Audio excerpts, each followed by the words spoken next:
D'abord, mon chef, Charles Meillard, était très clair la première fois que j'ai rencontré lui en janvier, qui était pris avec la situation. Et il va laisser le caucus discuter, parler et prendre une décision ensemble. Je veux dire merci pour cette transparence.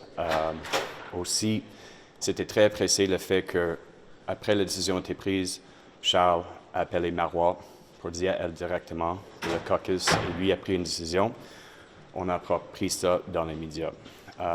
Charles a aussi toujours dit, Greg, je sais c'est une décision difficile, et des impacts sur votre famille. Il était très humain sur ce côté-là.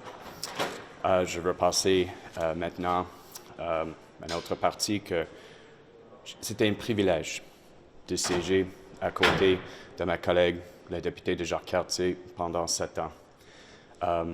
En 2018, elle a écrit une lettre ouverte pour rappeler que c'était important pour le Parti libéral de nommer quelqu'un responsable pour l'éthique. J'étais fier d'avoir un collègue qui était toujours debout pour les élèves, pour les parents, pour les enseignants, pour les gens de le réseau, comme critique en éducation. Je me souviens, pendant la pandémie, elle a fait toute la bataille autour de la ventilation dans les écoles. Elle a prêté main forte dans les écoles, dans son comté, comme une enseignante elle-même. Je rappelle qu'est-ce qu'elle a fait pour les élèves, les enseignants, dans le cas de Bedford. Je rappelle aussi, elle était là pour les enseignants pendant les négociations avec le gouvernement. Comme critique en matière de l'énergie, Québec d'abord, réserver nos blocs d'énergie pour le Québec. Et plus récemment, on peut voir qu'est-ce qu'elle a fait sur le projet de loi 2. Elle a lutté pour les patients, pour les médecins et particulièrement pour les médecines féminines. Marois est une fière nationaliste. C'est quelqu'un qui adore la culture québécoise. C'est quelqu'un aussi qui adore notre langue commune.